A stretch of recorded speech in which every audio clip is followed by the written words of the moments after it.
So folks, for this last session, we're all going to stay in this large group. And what we wanted to do was to finish the day by sharing some really good examples of collaboration from different health watches in Sussex. And so we're going to have little short vignette stories of collaboration that's worked really well in our county, and then an opportunity for some open discussion towards the end. And we hope that will help us to kind of finish up what's been, I think, been a really engaging and fantastic day with some really good accounts and some very positive accounts of collaboration. I'm going to start off by saying a few words about the journey that Healthwatch in Sussex has been on over the last 3 or 4 years. And if I think back to about 4 years ago, BC, before COVID, we had a very different relationship from the relationship we have today. In some ways, we were quite separate. We very rarely spoke to each other. There was an underlying element, I think, not to put it too strongly, of almost competition between us. There was a sense in which the three different health watches kind of vied for who was doing the best thing, who was doing the best job, maybe eyeing up each other's contract a little bit whenever that came up for renewal. And then things started to change. And reflecting back, it's really hard to put my finger on exactly what it was that changed. But suddenly, I think, maybe it was led by the chairs, maybe it was led by the chief officers, maybe, in fact, it was led by our volunteers and the things that they were saying to us in each of the 3 health watches. But suddenly things started to change. And we realized that we were wasting a lot of energy in competition, and we'd be much better off in collaboration. And that process was greatly accelerated over the COVID period. And I think we've kind of gone through 2 stages, and we're looking at a 3rd stage for the future. So I think we've gone from a stage where there were 3 health watches, all of which in their own ways were doing good things. So what we had was an underlying thing of excellence. We were all striving, all 3 health watches were doing well. None of us were failing. We were all trying to do a good job, but we're doing it very much in isolation. And then I think we started to move into a phase where we cooperated. So we were cooperating by sharing information, by sharing reports, sharing the outcomes of what we were doing. We started to have conversations between the chief officers. We started to have conversations between the chairs. And we started to encourage some sharing of volunteering as well. We started to have some projects over COVID where volunteers would go from one health watch to another, and we'd have some shared activity across Sussex. And those were really positive things. The other positive thing that happened was that our relationship with the NHS started to change. And as Tom was saying, that started, and Jane was saying earlier, that started very much with us having direct access to senior people in the NHS. We already had it with the local authorities because we sit on the health and wellbeing boards and we sit on HOSC as statutory members. But in the past, we had a very cagey relationship with the NHS. But suddenly, over COVID, there was a sense of a common purpose that had never been there before. And we started to have weekly meetings with senior people in the NHS to really coordinate that kind of COVID effort. So we'd gone from working in isolation, doing good things, but working in isolation, to working in cooperation. And now I think with the integrated care system and the reorganisation of the NHS, I think we have an opportunity to move into a third level of development. And that's where we don't just work in cooperation, we actually work for each other. Not just work alongside each other, but work for each other. And I think the building blocks of that will be around those things about sharing our work programs, sharing with the NHS where we can be most effective, sharing with the NHS where Healthwatch can make the most impact.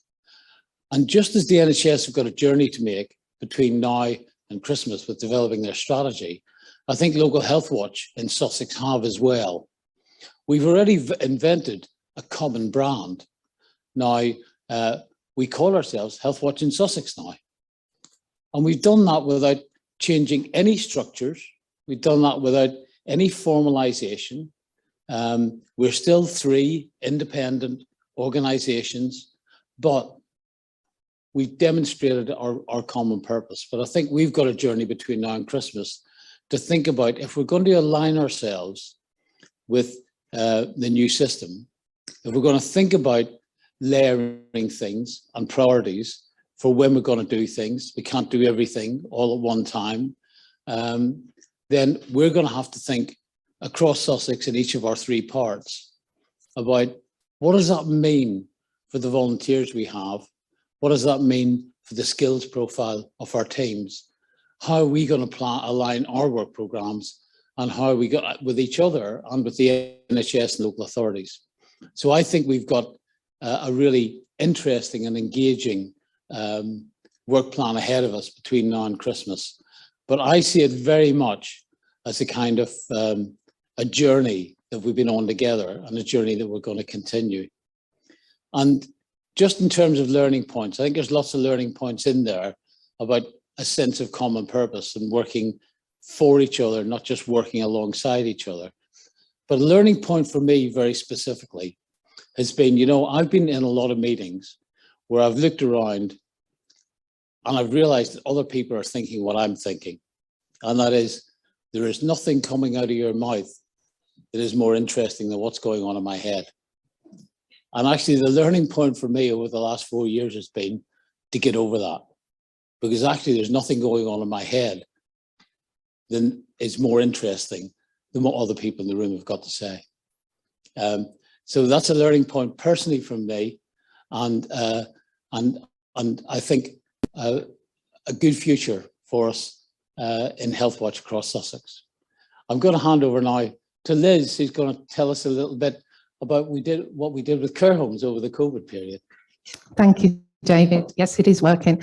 Can I just add, before I tell you about what we did working with families, carers around care homes and visiting their loved one during COVID. But David, just on the back of that, I know John couldn't be here today, John Routledge, our director, and I'm sure he would endorse how we've come together as Healthwatch in Sussex and work together.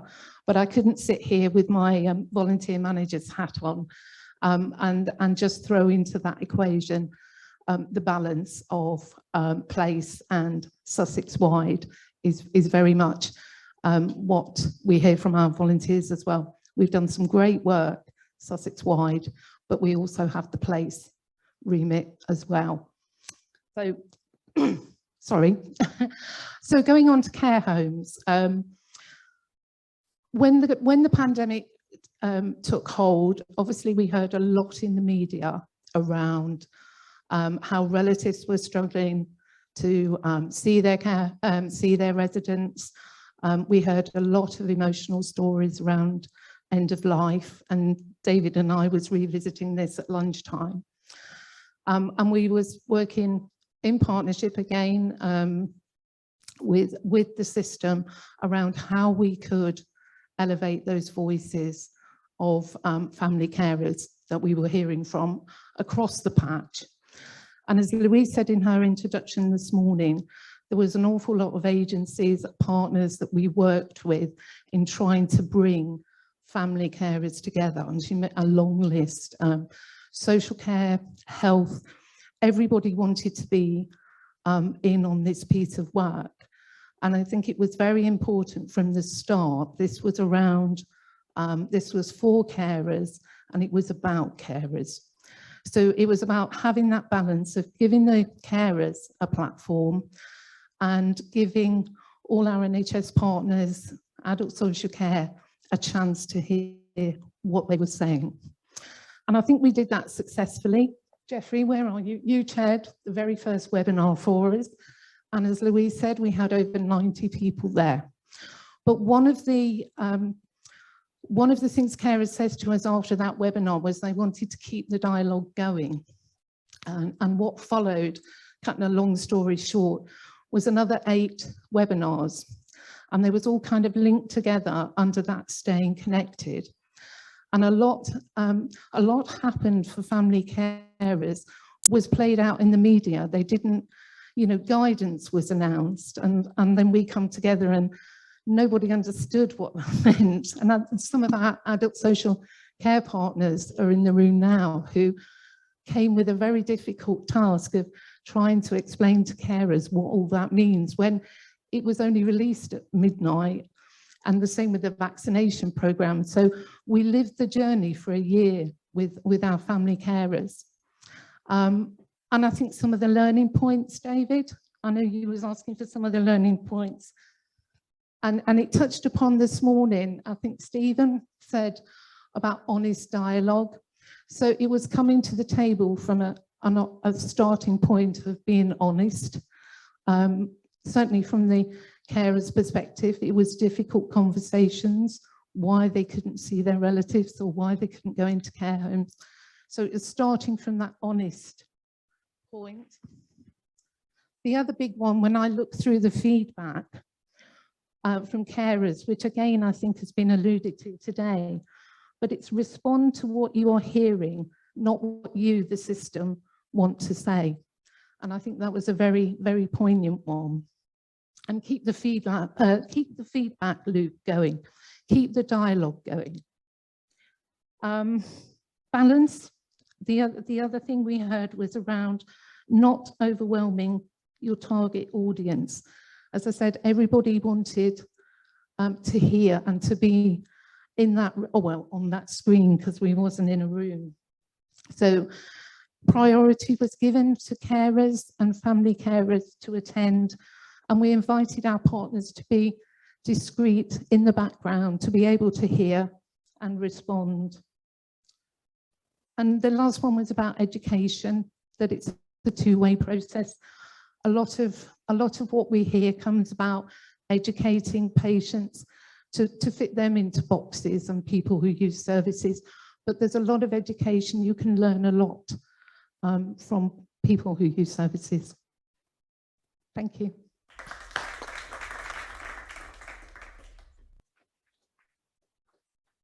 Is it me now? So as you guys know, I've already spoken a bit about Young Health Watch East Sussex today, our newest movement to sort of empower and encourage young people to speak up about their healthcare needs. So I'm going to hand straight over to Amy, who's going to talk a bit about her experience as a young volunteer and just the way that we structure Young Health Watch as a unique system. And then I'm going to talk briefly about our work on COVID-19 vaccinations and how we've used youth-led engagement methods to capture young people's insight.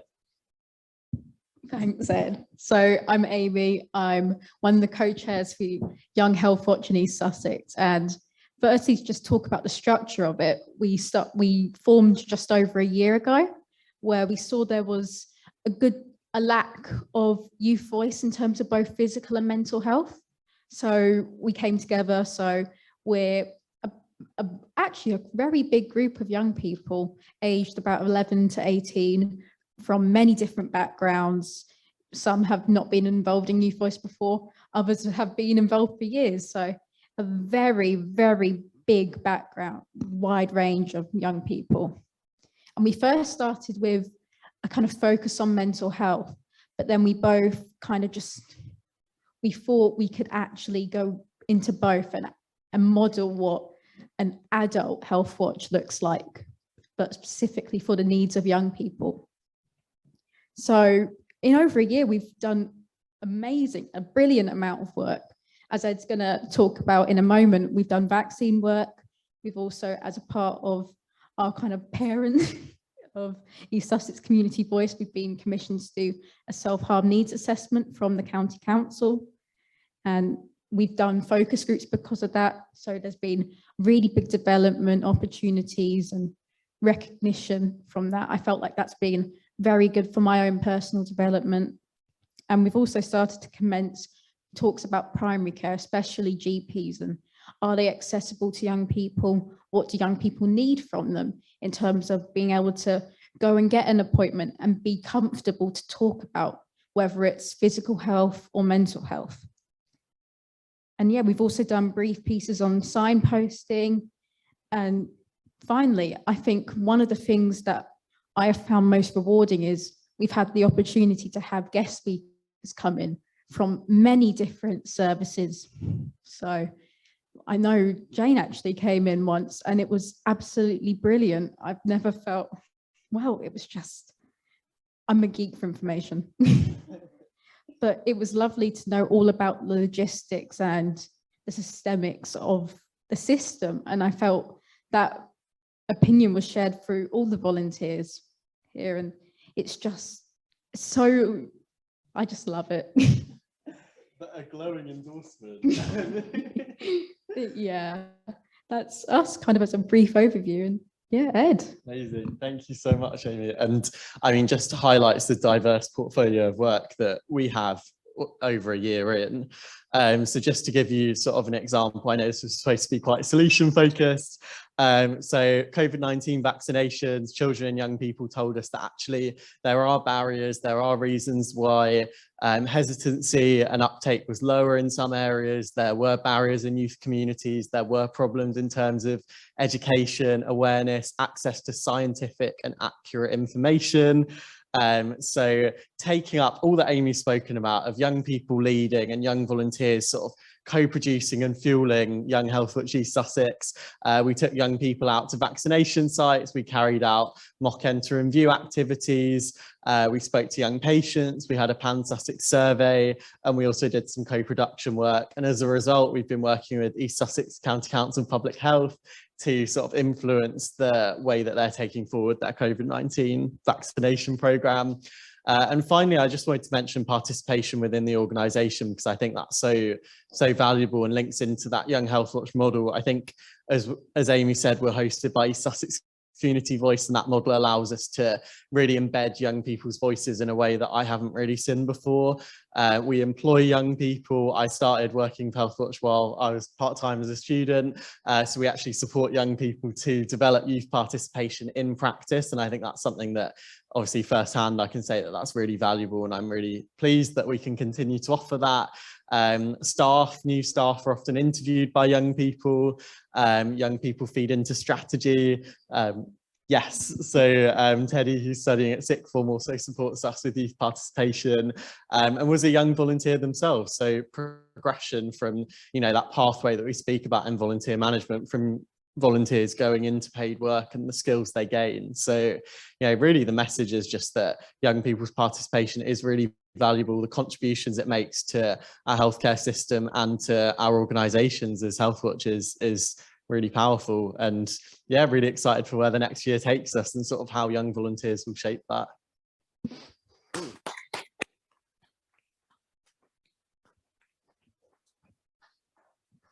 Not sure how I can follow that enthusiasm. I'm going to talk about a very local issue that came about during COVID. So it's GP surgery based in Brighton, Coldine, where their opening hours were reduced from full-time straight down to 2 mornings a week. And as a result, the patients were incredibly upset. They were very vocal with the GP surgery and they made their voices clear. However, they were not being listened to. Health Watch heard about this. At the same time, the CCG invited us in to talk about what was going on. And so we were able, as Health Watch are very well placed to do, to put the two together, to get the GPs and the partners to talk to the patients and to talk to the CCG and ensure their voices were heard. But what was absolutely intrinsic in the success of this project was the involvement of the Residents' Association. Now, we've heard today about a number of, from all of our speakers, about involving patients and involving the VCS, but it's also those other local groups that are already involved with patients, already have the position and are already well placed in place, as we've also heard mentioned today, in the place to be in a prime position to get those voices heard. So Healthwatch worked with the Residents' Association. We put together the survey, but it was the Residents' Association who put it out there. And we got over almost 400 patients come back to us and responded to that survey. We suggested getting the CCG and the GP partners together with patients, but it was the Residents' Association who went face to face with patients that they knew and posted messages in their door and also put it in the newsletter, which ensured we had a fantastic turnout at the conversations that we had. We chaired a meeting in February about this very issue, and we got a great turnout with people who were vocal, who gave their local story. We heard from at least one speaker about hearing from people, not from patient groups defined by their conditions, defined by their demographics, but we heard the people's stories themselves, and we heard many of them. And as a result, and I have to say it was a fantastic result, but it was through the involvement of the Residents' Association, the people, the patients, as well as the GP surgery and the CCG actually listening. They turned over that decision, and the surgery are now open 4 days a week with a dedicated nurses session, which was something many of the patients were very vocal about. So I guess the learning point for me and my example today is it's great for Healthwatch to be involved, but we need to be involved early on. So that's kind of my sort of message to the CCG, to the NHS. Tom has talked about Healthwatch going out and being involved early on, but it's also they need to, the other way around as well, need to involve us early on. And it's also really important to involve those groups that are already set up to know what the patients and the people really think.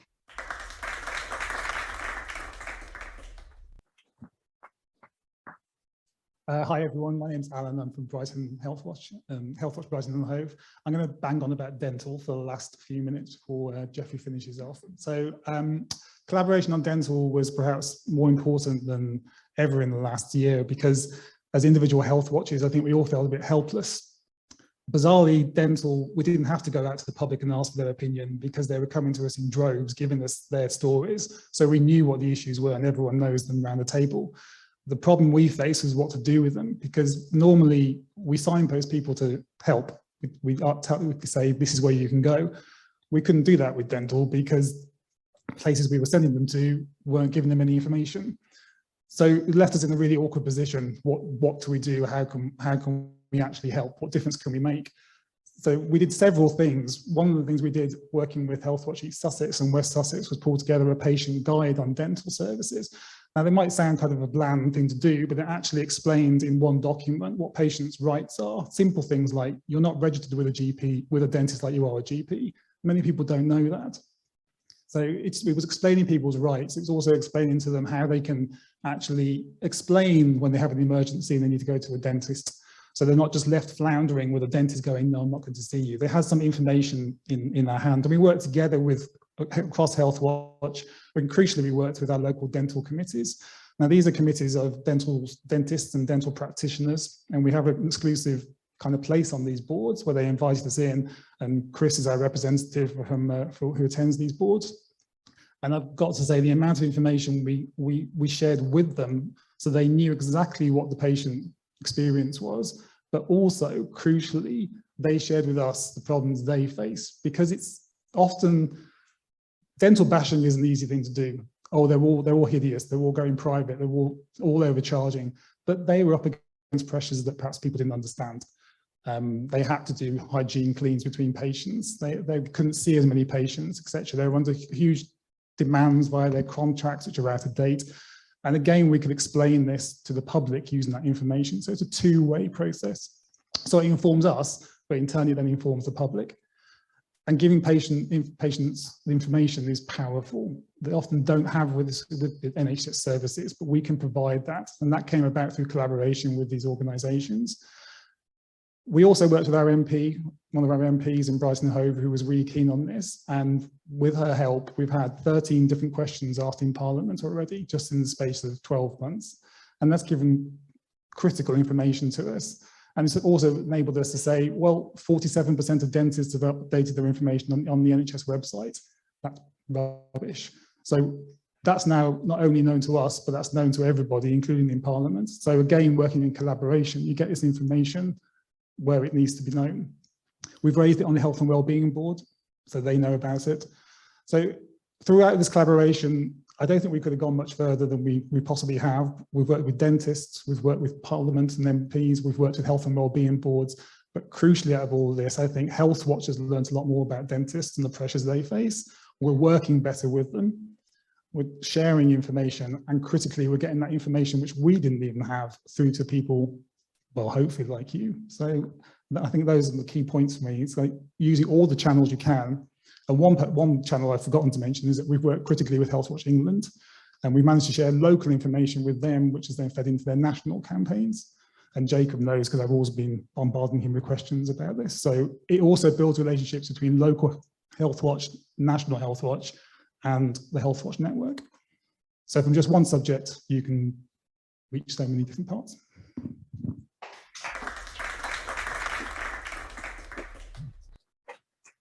So folks, some really positive stories about how Health Watch has made a difference, made an impact, and really helped move things along in a really positive way for local people. We've got a few minutes when we could take any comments, questions, or queries from the floor.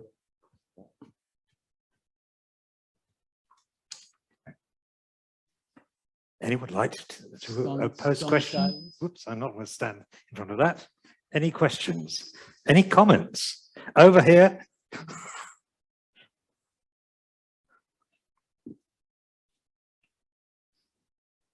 Bit of an obstacle course to get to you.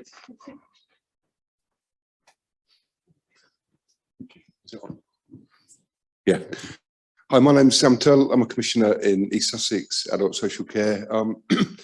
One's a comment more than a question. I'll just say my big penny drop today is the importance of the Young Health Watch ambassadors, volunteers, council. I mean, I'm very aware that the majority of the voting electorate are older people, so therefore governments will naturally do things to appeal to those people. And that is at the risk of young people really missing out. I've got 3 children myself.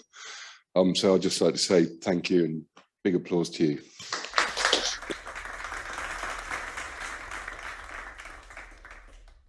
I've said it so many times. I don't think when you sit down with Young Health Watch and feel the energy just bristling in the room, you think there's real hope for the future. And you know, I'm not going to say the word, but old buggers like me really are. You know, I've had my time. These guys are the ones that are for the future. We've heard a lot today about a new beginning, an awful lot about processes and committees and all sorts of structures. And I know they're probably necessary, but ultimately what this is all about is about people's access to health and social care. And if everyone just keeps that in mind, we can't go too far wrong, because a lot of people get bunged up with the processes, the committees, the titles, and there are some very fancy titles here. I don't know whether people are being paid by the length of their title, but that seems to be possibly the case. But ultimately, we're there. Health Watch is there as a voice for people accessing health and social care. And we've heard a lot of examples of how our work adds a megaphone to what people are saying. We're not just, health watchers do not just make it up. We had a hit list of the number of calls we received in Brighton and Hove, and I think dentistry, access to GP surgery. I mean, not surprises. And so when we actually issue reports, it's based on evidence, and it's also based on what people who are trying to have access to those services are telling us. And sometimes it can be very uncomfortable. And I've got Louise sort of coming over here. I'm going to get close to you so you can speak into my mic. Can I have my own mic? Yes, you can. Oh, there we are. Oh, well, I didn't know where it was. I thought it disappeared. I like to share. Thank you, Jeffrey. Although I just thought that those were such brilliant short presentations. Thank you. And they really brought to life some of the impact that Health Watch across Sussex, Health Watch in Sussex is achieving. And I hope you don't mind me saying this, but from a national point of view, I'm really proud of all the Health Watch in Sussex, Youth Health Watch, and each of the places for the absolutely brilliant work you do with partners in the voluntary and community sector. And I know that you're going to carry on being challenging, but also doing the brilliant work in the new system. So I just want to say thank you from Health Watch England to add to the thanks from everybody else here. Thank you very much for saying that.